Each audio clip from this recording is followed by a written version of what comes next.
Vamos a comenzar con el tema del agua. El agua es la molécula inorgánica más importante en todos los seres vivos. ¿Qué es una molécula orgánica o cómo está formada? Está formada por carbohidratos, proteínas, lípidos y ácidos nucleicos. Tenemos que la célula es la unidad anatómica y fisiológica de un ser vivo que se compone de moléculas orgánicas e inorgánicas. Las moléculas orgánicas son todas aquellas que tienen un carbono. Bueno, tenemos la introducción. El H2O es necesario para la vida debido a sus peculiares propiedades y funciones, entre ellas la termorregulación, la solvencia, su estructura, transporte, funciona como amortiguador, buffer o tapón. También es el medio donde ocurren todas las reacciones. Y aquí tenemos un dibujo donde dice que el cuerpo está formado por un 70% de agua y este porcentaje se divide en intracelular y extracelular. Tenemos un 70% intracelular y un 30% extracelular. Tenemos su estructura, es una molécula triatómica y polar. Tenemos 3 átomos y tenemos que es neutra. Tenemos 2 átomos de hidrógeno y un átomo de oxígeno. Dice, los átomos de una molécula de agua se unen mediante enlaces covalentes. Las moléculas de H2O se unen entre sí gracias a los puentes de hidrógeno. Esta característica es muy importante. Tenemos aquí la molécula de agua y acá tenemos otra molécula de agua. Estos, como dice aquí, estos átomos se unen por enlaces covalentes y las moléculas de agua se unen por puentes de hidrógeno. Siempre se van a unir un puente de hidrógeno débil con un oxígeno.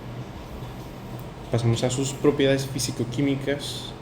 Tenemos una notita aquí que nos dice estas propiedades son gracias a la capacidad de separación y unión entre los puentes de hidrógeno. Tenemos calor específico y evaporización. El calor específico es la cantidad de calor necesario para aumentar 1 grado a un solo gramo de líquido. El H2O tiene un calor específico alto. Y la evaporización es la cantidad de calor necesario para lograr la evaporación de 1 gramo de líquido.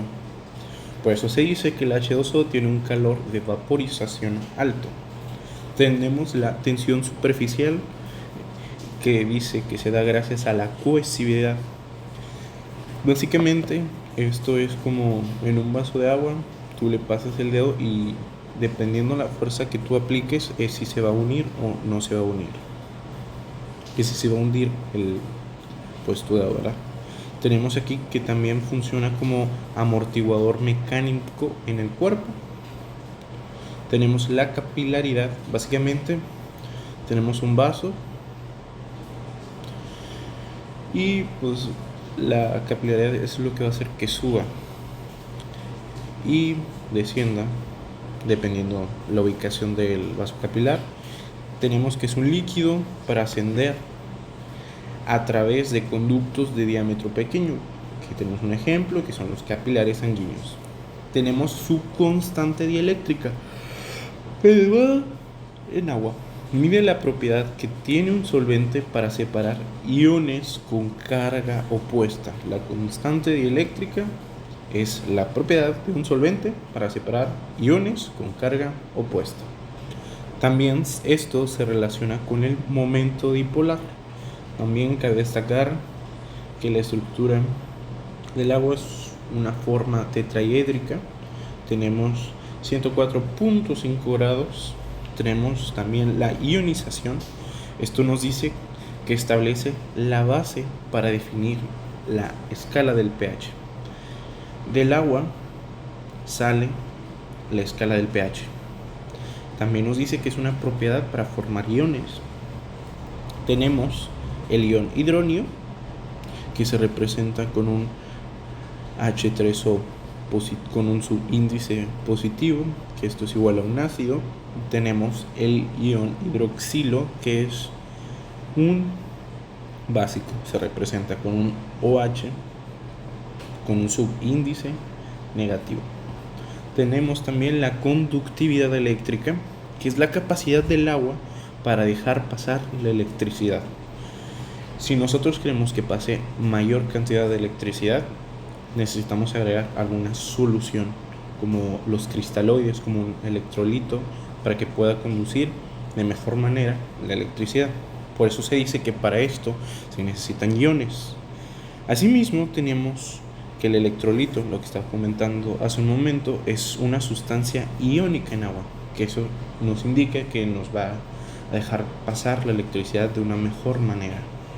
También tenemos este concepto que es muy importante, que es ósmosis.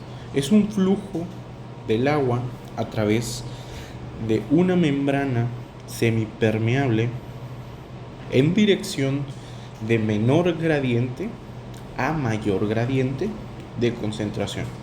¿Qué nos dice eso? Básicamente tenemos un vaso de agua que está dividido a la mitad. Aquí hay muchas moléculas y aquí hay poquitas. Entonces lo que dice que la dirección va a ir de menor a mayor. ¿Ok? También tenemos la presión osmótica, que esto es una fuerza necesaria para detener la difusión de agua. O sea, que esto, ¿a qué nos va a ayudar? A detener, a sellar esto, para que se detenga el agua o el paso de la sustancia. También tenemos soluciones. Las soluciones cristaloides son soluciones acuosas compuestas por solutos iónicos y no iónicos, como los electrolitos, proteínas y carbohidratos. Esto está muy relacionado con el sodio. También tenemos soluciones. Tenemos la hipotónica, isotónica e hipertónica. La hipotónica se les va a dar a los pacientes con hemólisis en la osmolaridad de un menor a 285. La isotónica no tiene cambios, va a ser pues algo normal, 285 a 295. Y la hipertónica es encrenación con una osmolaridad mayor a 295. Y dice, soluciones empíricas cualitativas, no se conoce la cantidad del soluto. Y las valoradas, que son cuantitativas, son las que sí se conoce la cantidad del soluto. Tenemos hipotónica, que es hiposalina en 0.45%, 0.3%. Y tenemos la dextrosa en 5%. Esto que nos va a ayudar a aumentar la diuresis para valorar la función renal en diabéticos y hiperosmóticos. Isotónica, solución salina de 0.9, es el suero fisiológico. Tenemos el Ringer lactato de Hartmann y la solución glucosada, que es la nutrición parenteral. Tenemos que nos va a ayudar a la deshidratación, quemaduras, cirugías, medicamentos y hemorragias. Por último, la hipertónica corresponde a un 3% salina, a 5%, 7% y 10% glucosilada. Su uso es para los shock hipovolémicos, que son hemorragias, edemas y un acúmulo de agua o líquido. Finalmente tenemos el potencial de hidrógeno, pH, representa la concentración de iones hidrógeno y iones hidroxilo. También mide la acidez o alcalinidad de un cuerpo o una sustancia. Asimismo, se basa en la capacidad de disociación del agua. Tenemos aquí la escala del pH. Es muy importante recordar que va del 0 hasta el 14.